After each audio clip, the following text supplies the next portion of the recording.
Imagina que es el 12 de septiembre de 2008. Eres un ingeniero eléctrico de 53 años que vive en Lehigh Valley, Pensilvania. Has trabajado en la misma empresa de fabricación durante 19 años. Ganas un salario respetable. Posees una casa de 3 habitaciones comprada en 1997, con una hipoteca convencional a 30 años. Tu esposa enseña cuarto grado en la escuela primaria local. Tu hija mayor acaba de comenzar su segundo año en Penn State. Has hecho todo lo que se suponía que debías hacer. Mantuviste tu empleo. Pagaste tu hipoteca a tiempo. Contribuiste a tu 401k en cada periodo de pago desde 1994. No especulaste. No compraste y vendiste casas rápidamente. No compraste valores que no entendías. Seguiste la fórmula que la clase media estadounidense había recibido desde la era de la posguerra. Trabaja duro. Ahorra constantemente. Confía en el sistema. El 15 de septiembre, Lehman Brothers se declara en quiebra. Es la mayor declaración de quiebra en la historia de Estados Unidos.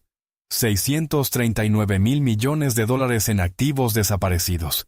En 6 semanas, tu 401k ha perdido el 38% de su valor. En 4 meses, tu empresa anuncia despidos.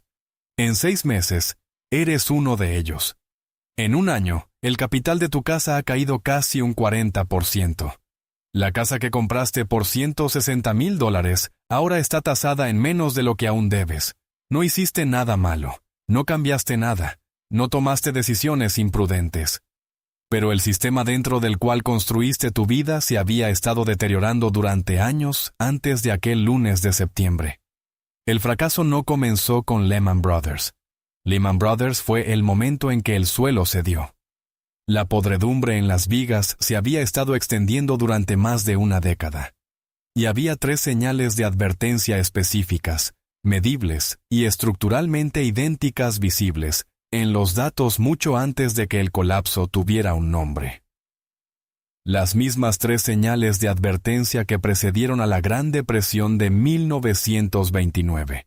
Las mismas 3 que aparecieron antes de que comenzara la década perdida de Japón en 1991.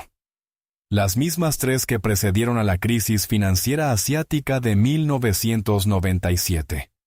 Las mismas 3 que siguieron el desmoronamiento del dominio económico del Imperio Británico a principios del siglo XX. Las mismas 3 que señalaron el decline de la economía imperial de España en el siglo XVII. Esto no es teoría. Es historia documentada. Es la misma secuencia estructural que se desarrolla a través de diferentes siglos, diferentes continentes, diferentes sistemas políticos y diferentes monedas. Cada colapso económico importante registrado fue precedido por estas 3 señales de advertencia que aparecieron en el mismo orden impulsadas por el mismo mecanismo subyacente. Y cada vez, la mayoría de la población no las vio. No porque las señales estuvieran ocultas, sino porque las señales parecían prosperidad. Una vez que ves este patrón, no puedes dejar de verlo. Esta es la autopsia. Antes de examinar las señales de advertencia, necesitamos establecer algo fundamental sobre cómo funcionan realmente los colapsos económicos. Porque la comprensión popular es casi completamente errónea. Y ese malentendido es en sí mismo parte del mecanismo que permite que ocurran los colapsos. La mayoría de la gente piensa en un colapso económico como un evento catastrófico repentino. Una caída del mercado de valores. La quiebra de un banco. Un titular que lo cambia todo de la noche a la mañana.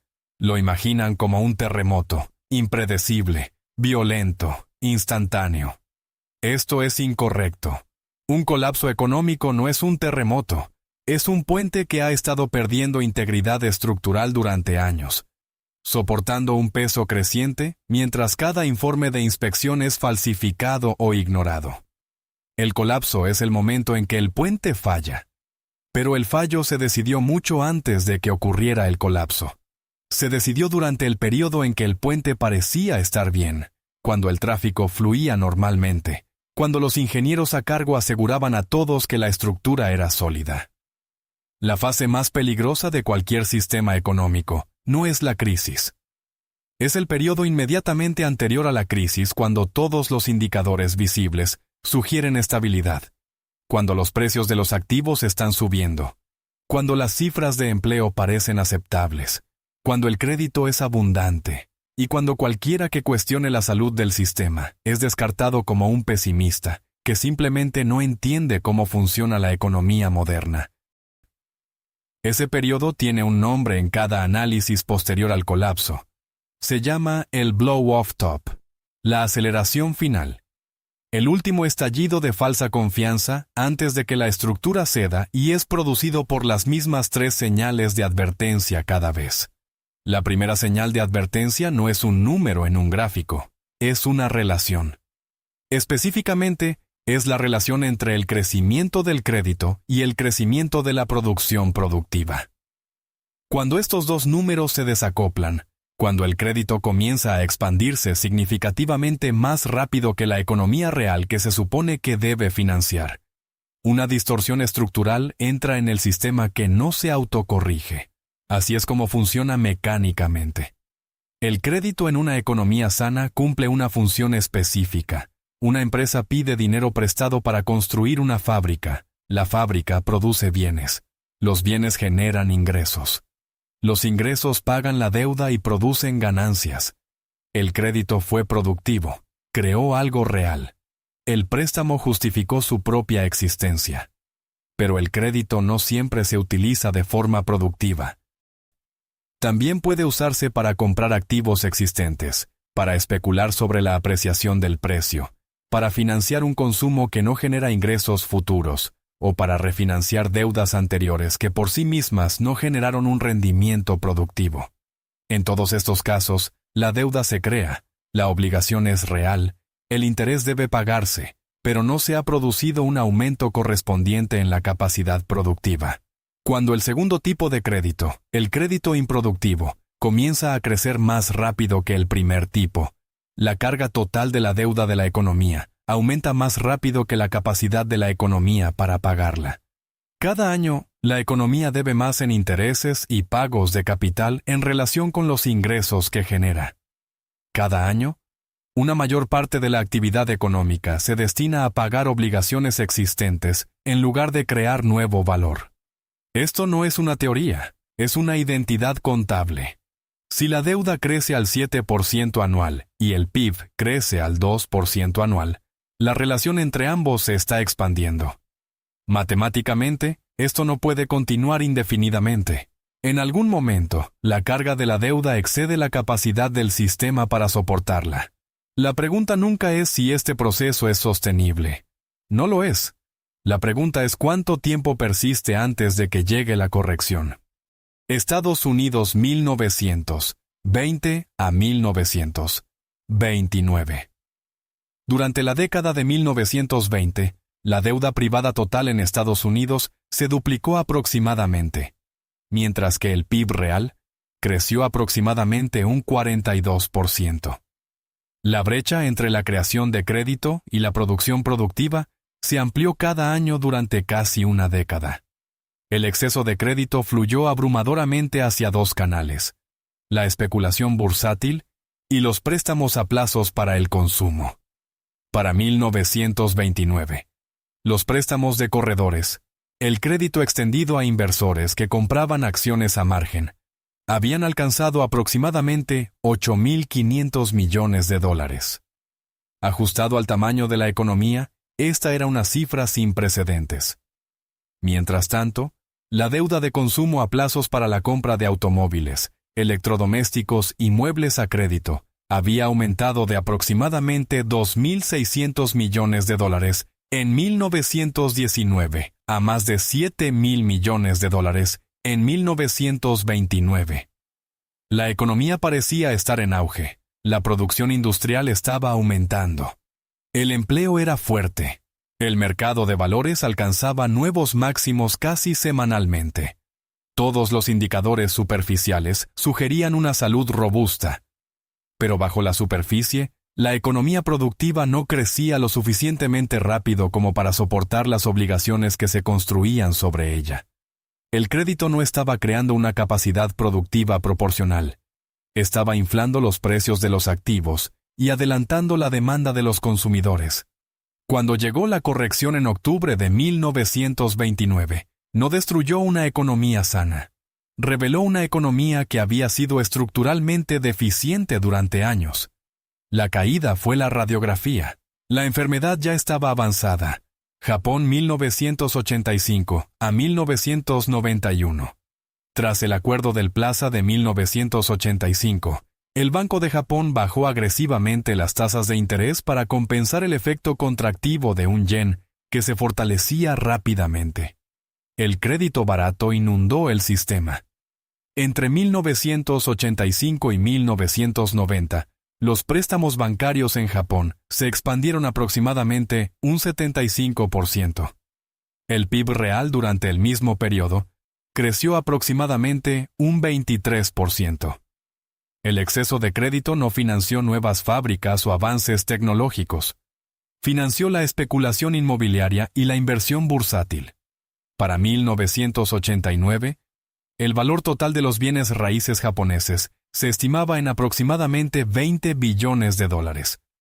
Los terrenos del Palacio Imperial en Tokio fueron valorados, según se sabe, en más que todos los bienes raíces de California combinados. El índice bursátil Nikkei alcanzó casi los 39,000 puntos en diciembre de 1989. Estos números no se basaban en la producción productiva, se basaban en la creación de crédito. Cuando el Banco de Japón finalmente subió las tasas en 1990, el motor del crédito se detuvo. Los precios de los activos comenzaron a caer y siguieron cayendo durante más de una década. El Nikkei no recuperó su pico de 1989 durante más de 30 años. Los valores inmobiliarios japoneses cayeron aproximadamente entre un 60 y un 80% en las principales ciudades. La década perdida de Japón no fue causada por un shock repentino. Fue causada por un periodo sostenido durante el cual el crecimiento del crédito superó drásticamente el crecimiento económico productivo. El shock fue simplemente el momento en que la brecha se volvió insostenible.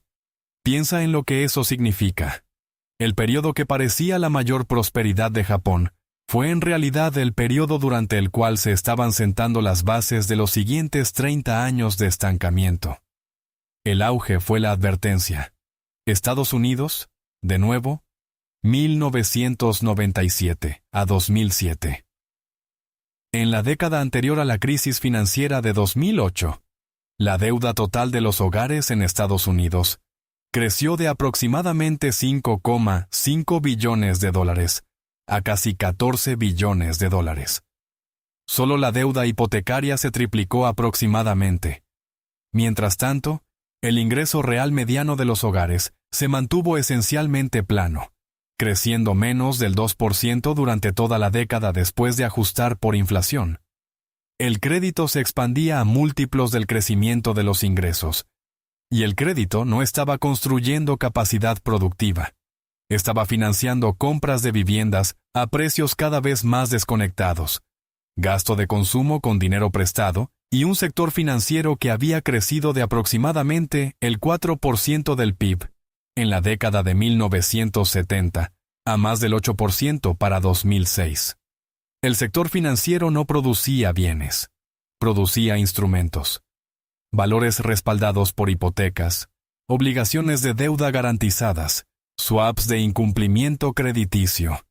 Cada capa de complejidad generaba tarifas, ganancias y bonificaciones para las instituciones que los creaban. Pero nada de eso se sumaba a la capacidad productiva de la economía subyacente. Era crédito creando la ilusión de riqueza sin crear la sustancia de la misma. El patrón es idéntico en cada caso. El crecimiento del crédito se desacopla de la producción productiva. La brecha se amplía durante años. El ensanchamiento parece prosperidad porque los precios de los activos están subiendo. El empleo se mantiene por el gasto que el crédito permite, y los indicadores estadísticos que los gobiernos y los medios rastrean, crecimiento del PIB, tasas de desempleo, índices de mercado, todos registran positivamente. Pero las obligaciones son reales. El interés es real. El capital es real. y los ingresos para pagar esas obligaciones no crecen lo suficientemente rápido como para igualar. Esa es la primera señal de advertencia, no la existencia de la deuda. La deuda es una característica normal de toda economía. La señal de advertencia es la divergencia sostenida entre la tasa de creación de deuda y la tasa de producción económica real. Cuando la brecha persiste durante años, el sistema está acumulando presión que eventualmente debe liberarse.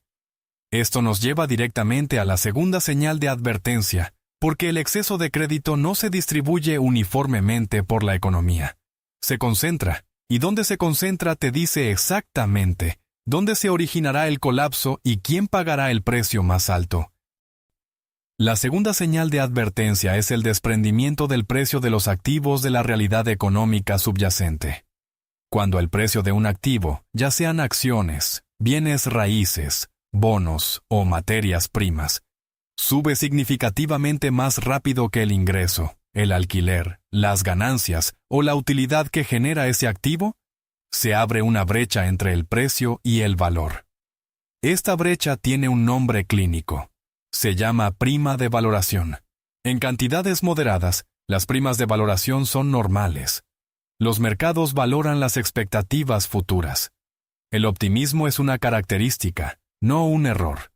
Pero cuando las primas de valoración se expanden a niveles extremos en clases de activos enteras simultáneamente, algo estructural ha cambiado. Los precios ya no reflejan las expectativas sobre la productividad futura. Reflejan el volumen de crédito que fluye hacia la clase de activos. El precio lo establece no lo que el activo produce, sino cuánto dinero prestado lo está persiguiendo. Este es el mecanismo que produce burbujas, y la palabra burbuja, aunque comúnmente utilizada, oculta el peligro real. Una burbuja no es simplemente un periodo de precios altos. Es un periodo durante el cual el precio de un activo se vuelve completamente dependiente de la continua expansión del crédito para sostenerse. Si el crecimiento del crédito se ralentiza, el precio no puede mantener su nivel. Si el crédito se contrae, el precio no disminuye suavemente. Colapsa porque el precio nunca estuvo respaldado por un valor subyacente. Estaba respaldado por el flujo. Y cuando el flujo se detiene, no hay nada debajo. Estados Unidos, 1929. En los 2 años previos al crash, el Dow Jones Industrial Average subió aproximadamente un 60%. Los ratios precio-ganancias de las acciones principales alcanzaron niveles sin precedentes históricos en ese momento. El valor del mercado no estaba respaldado por aumentos proporcionales en las ganancias corporativas. Estaba respaldado por préstamos de margen. Los inversores pedían dinero prestado para comprar acciones, utilizando las acciones como garantía para más préstamos, utilizando esos préstamos para comprar más acciones. La estructura era circular. Requería un flujo continuo para sostenerse. Cuando la confianza flaqueó a finales de octubre de 1929, comenzaron las llamadas de margen. Los inversores forzados a vender hicieron bajar los precios, lo que desencadenó más llamadas de margen, lo que forzó más ventas. El Dow cayó casi un 90% desde su pico de 1929 hasta su mínimo de 1932. No recuperó su nivel anterior al crash hasta 1954, 25 años después. El crash no causó la depresión. El crash reveló la dependencia estructural de todo el mercado de un mecanismo de crédito que no podía sostenerse. Japón, 1989. En su punto álgido, el ratio precio-ganancias del Nikkei superó los 60. Para contextualizar, el promedio histórico a largo plazo para los principales mercados de renta variable es de aproximadamente 15. Las acciones japonesas tenían un precio 4 veces superior a lo que sus ganancias justificaban. Los bienes raíces en los distritos comerciales de Tokio se vendían a precios que implicaban rendimientos de alquiler de menos del 1% en una economía donde los costos de endeudamiento ya estaban aumentando. Estos precios solo podían existir en un entorno de crédito en continua expansión. Cuando el crédito se contrajo, los precios no tuvieron suelo. Cayeron durante años. Los bancos que habían prestado contra valores de garantía inflados se encontraron insolventes. El gobierno pasó las siguientes 2 décadas gestionando una crisis bancaria que era en su raíz una crisis de valoración. Los precios nunca fueron reales. Las pérdidas sí. Estados Unidos 2006 a 2007. En el pico de la burbuja inmobiliaria, el precio medio de una vivienda en Estados Unidos había alcanzado aproximadamente 4,7 veces el ingreso medio de los hogares. La norma histórica era aproximadamente 3 veces. En ciertos mercados la proporción era mucho peor. En Miami, Las Vegas, Phoenix y partes de California, los precios de las viviendas se habían duplicado o triplicado en 5 años, mientras que los ingresos apenas se habían movido. El S&P 500 cotizaba a un ratio precio-ganancias ajustado cíclicamente de aproximadamente 27, muy por encima del promedio a largo plazo de aproximadamente 16. Los márgenes de beneficio corporativos estaban elevados, pero lo estaban en parte debido a la contribución desproporcionada del sector financiero, que a su vez dependía de la continuación del ciclo de crédito. Deja que esto cale hondo. Las ganancias que justificaban los precios de las acciones fueron generadas por la misma expansión crediticia que estaba inflando el mercado inmobiliario. Toda la estructura era autorreferencial. Las ganancias dependían de los préstamos. Los préstamos dependían de los precios de los activos. Los precios de los activos dependían de los préstamos. Elimina cualquier elemento y toda la arquitectura colapsa. Aquí es donde se rompe. La segunda señal de advertencia es visible en datos claros.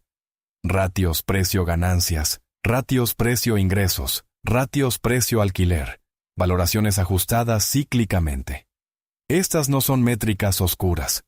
Se publican regularmente. Las entiende todo analista profesional. Y en cada periodo previo al colapso, se explican sistemáticamente.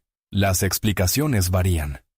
En 1929, fue la nueva era de la productividad industrial estadounidense. En Japón, fue la estructura única de las participaciones cruzadas corporativas japonesas y la superioridad de las prácticas de gestión japonesas. En 2006, fue el argumento de que la innovación financiera había reducido permanentemente el riesgo, que la securitización había distribuido la exposición tan ampliamente que ninguna falla individual podría amenazar el sistema. Cada burbuja tiene su narrativa. Cada narrativa explica por qué esta vez es diferente. Y cada vez la narrativa cumple la misma función. Proporciona una cobertura intelectual para la continuación de un proceso que ya ha superado el límite de la sostenibilidad. La narrativa no es la causa de la burbuja. La expansión del crédito es la causa. La narrativa es el inmunosupresor. Evita que el sistema se autocorrija neutralizando la duda que de otro modo desencadenaría un retroceso. Y esto nos lleva directamente a la tercera y última señal de advertencia, porque la expansión del crédito y la inflación de los activos no benefician a todos por igual.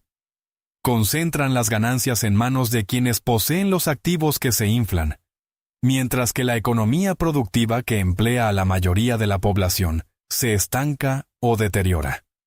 La tercera señal de advertencia es la divergencia entre la prosperidad financiera y la salud económica general.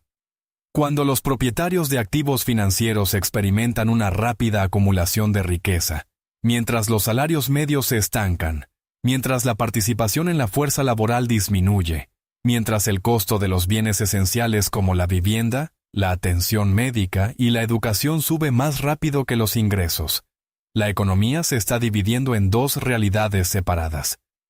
Una realidad se mide por los índices de mercado, los informes de ganancias corporativas y las cifras agregadas del PIB. Esta realidad parece saludable, a menudo excepcionalmente. Esta es la realidad que citan los responsables políticos. Esta es la realidad que informan los titulares.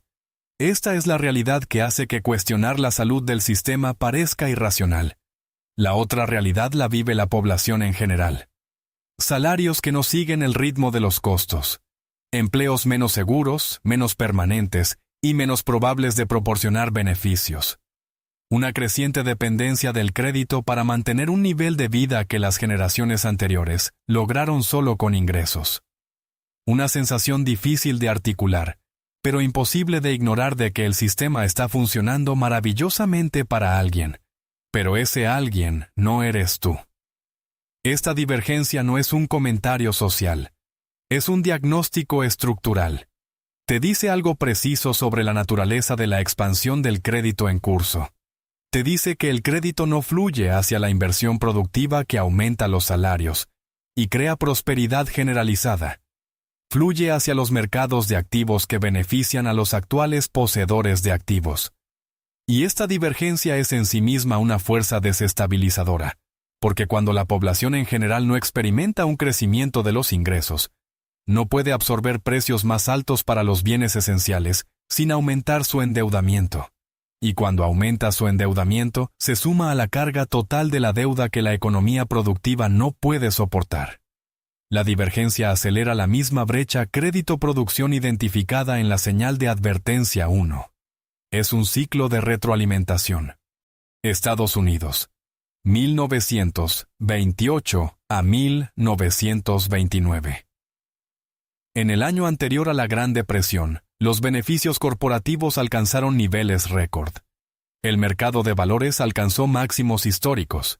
Las estadísticas económicas agregadas parecían robustas, pero los salarios reales para los trabajadores industriales habían estado esencialmente estancados durante la mayor parte de la década. Los ingresos agrícolas habían estado disminuyendo desde 1920. La desigualdad de ingresos alcanzó niveles nunca vistos antes en la historia de Estados Unidos, con el 1% superior de los que más ganaban capturando aproximadamente el 24% del ingreso nacional total. La riqueza generada por el auge de la década de 1920 se concentró abrumadoramente en activos financieros y bienes raíces urbanos. La población en general, particularmente los estadounidenses rurales y los trabajadores industriales, no había participado proporcionalmente. Cuando llegó la recesión, esta mayoría no tenía un colchón de ahorros, ni un colchón de activos, ni capacidad para sostener el consumo. La demanda se desplomó. Las empresas quebraron. El desempleo alcanzó el 25%. La concentración no fue incidental al colapso, fue causal. Una economía en la que la mayoría de los participantes carecen de ingresos o ahorros para resistir una recesión, es una economía que convierte las recesiones en depresiones. La amplitud de la prosperidad determina la profundidad de la caída. Estados Unidos, 2005 a 2008.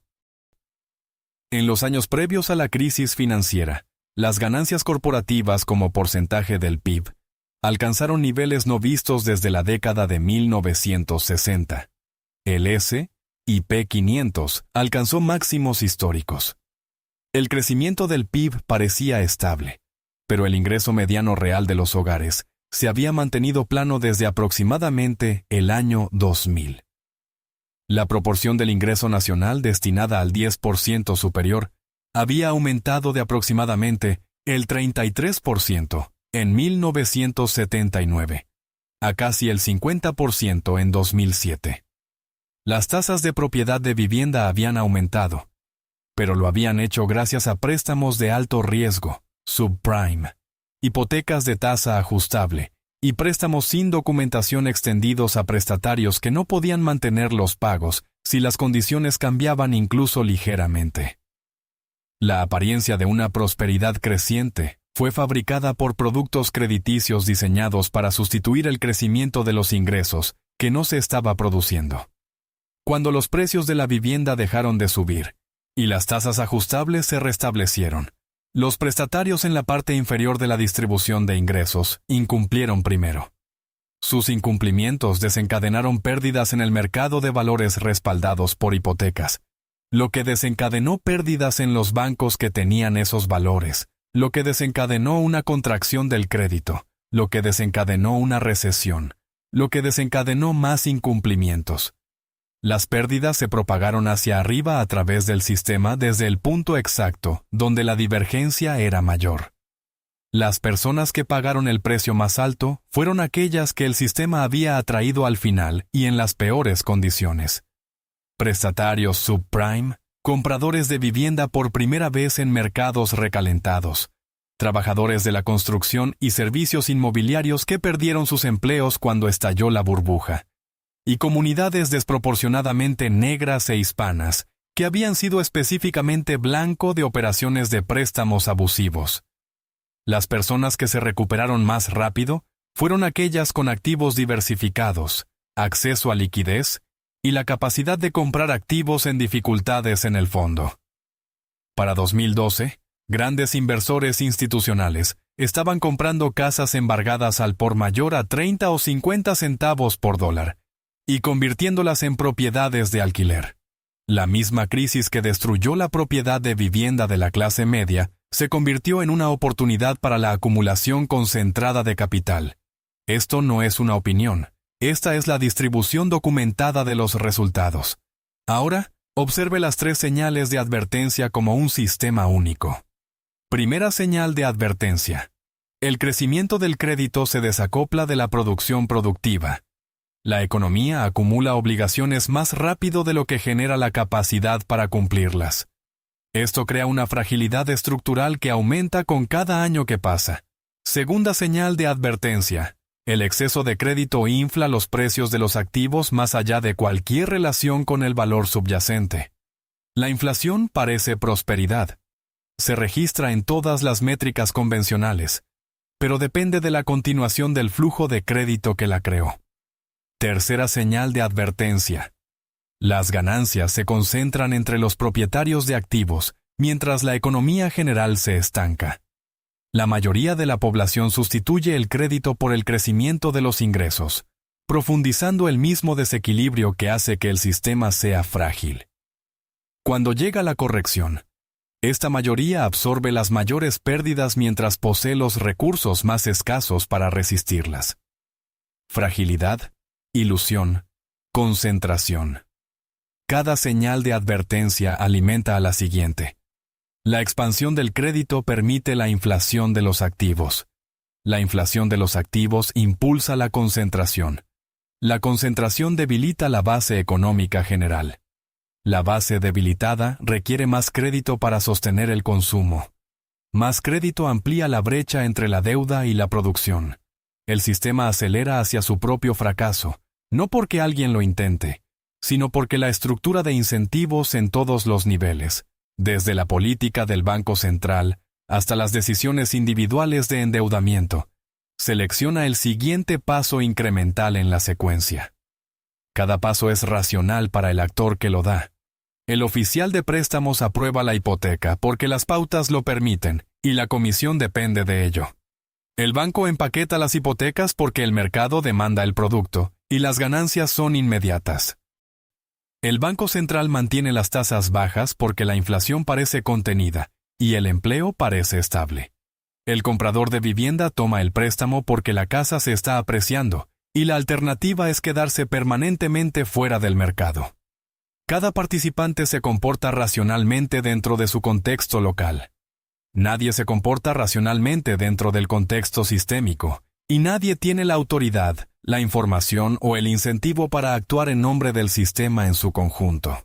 Esa es la trampa. En este punto, solo hay 3 formas en que el desequilibrio acumulado puede resolverse. La primera es una deflación controlada del crédito y los precios de los activos, gestionada gradualmente durante años, absorbiendo pérdidas de forma incremental mientras la economía productiva se ajusta. Este es el ideal teórico. En la práctica, nunca se ha logrado a gran escala porque el dolor político y económico que requiere en las etapas iniciales hace que los gobiernos reviertan el curso antes de que el ajuste se complete. La segunda es una corrección desordenada y repentina, un crash, una crisis, un pánico. Esto es lo que ocurrió en 1929, 1997 y 2008. El desequilibrio acumulado se resuelve violentamente, destruyendo riqueza, empleo y credibilidad institucional en un periodo comprimido. Este es el resultado que ocurre cuando se evita la primera opción durante demasiado tiempo.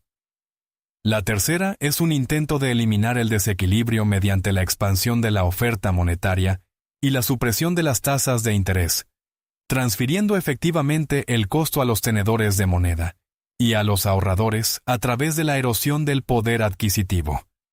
Esto no resuelve el desequilibrio. Lo transforma de una crisis crediticia en un problema monetario. Gana tiempo, pero el tiempo en este contexto se compra a expensas de la estabilidad de la próxima generación. Ninguna de estas opciones es indolora. Ninguna de ellas deja indemne a la población en general. La única variable es la distribución del costo. Y aquí está la verdad estructural que hace que este patrón sea tan persistente. Después de cada colapso, el sistema se reconstruye, se aprueban regulaciones, se forman comisiones, se publican informes, se declaran lecciones aprendidas, y en una generación, las mismas 3 señales de advertencia comienzan a aparecer de nuevo. Después de la Gran Depresión, la ley Glass-Steagall separó la banca comercial y de inversión. Se endurecieron los requisitos de margen. Se creó la Comisión de Valores y Bolsa, SEC. Estas reformas se mantuvieron durante aproximadamente 50 años. Luego, a partir de la década de 1980, se desmantelaron sistemáticamente. Glass-Steagall fue formalmente derogada en 1999. Para 2007, el sistema financiero había recreado, en diferente forma pero con estructura idéntica, el mismo apalancamiento, la misma concentración y el mismo desprendimiento de la producción productiva que caracterizó la década de 1920. Después de la crisis de 2008, la ley Dodd-Frank impuso nuevos requisitos de capital a los bancos, creó la Oficina de Protección Financiera del Consumidor y estableció la regla Volcker, que restringe el trading por cuenta propia. En una década, porciones significativas de estas regulaciones se debilitaron o se revirtieron. Las estructuras de incentivos que produjeron la crisis se modificaron en los márgenes, pero no se alteraron en los cimientos. Las reformas fallan no porque estén mal diseñadas. Muchas de ellas están diseñadas por expertos. Fallan porque las presiones políticas y económicas que causaron el desequilibrio en primer lugar no desaparecen después de la crisis. El deseo de crecimiento, la necesidad política de un aumento del empleo, la presión institucional sobre los bancos centrales para mantener el crédito accesible, el poder de lobby del sector financiero, la expectativa de los votantes de que los precios de las viviendas y las cuentas de jubilación se apreciarán indefinidamente. Estas presiones reaparecen a los pocos años de cada colapso y empujan al sistema de vuelta hacia las mismas 3 señales de advertencia con la fiabilidad de un río que vuelve a su cauce después de una inundación. No voy a decirte cuándo ocurrirá el próximo colapso. No voy a nombrar qué economía será el epicentro. No voy a aconsejarte qué hacer con tu dinero. Lo que sí te diré es que estas 3 señales de advertencia no son reliquias de la historia. Son características estructurales de cómo operan las economías modernas basadas en el crédito. El mecanismo que las produce no ha sido reformado. Las limitaciones políticas que impiden su resolución no han sido eliminadas. Las estructuras de incentivos que las impulsan no han sido alteradas. Puedes examinar los datos por ti mismo. Observa el crecimiento total del crédito en relación con el crecimiento del PIB en cualquier economía importante durante los últimos 15 años. Observa las valoraciones de los activos, ya sean acciones, bienes raíces o bonos, en relación con los flujos de ingresos que se supone que representan. Observa el crecimiento del salario medio frente al crecimiento del precio de los activos. Observa quién se ha beneficiado de la última década de política monetaria y quién no. El patrón no está oculto. Se publica en informes de bancos centrales, en estadísticas nacionales, en presentaciones de resultados corporativos. Es visible para cualquiera que observe las relaciones estructurales en lugar de las cifras principales. Las personas que pagarán el precio más alto en la próxima corrección son las mismas personas que pagaron el precio más alto en cada corrección anterior. Las que están en el medio, las que ahorraron en los instrumentos del sistema, invirtieron a través de las instituciones del sistema, y planificaron sus futuros basándose en las garantías del sistema. ¿No serán castigados por imprudencia? Serán castigados por confiar. Y las personas que saldrán más fuertes son las que entendieron el patrón antes de que se completara. No porque predijeran el momento, nadie puede predecir el momento, sino porque reconocieron la estructura. Vieron la divergencia entre lo que el sistema informaba y lo que el sistema estaba haciendo realmente, y se posicionaron en consecuencia. Eso no es cinismo. Eso es alfabetización. Las 3 señales de advertencia son siempre las mismas. Crecimiento del crédito que supera la capacidad productiva, precios de los activos que se desvinculan de los ingresos y ganancias que se supone que los justifican, y una concentración de ganancias que vacía la base económica general, mientras las cifras principales proclaman salud.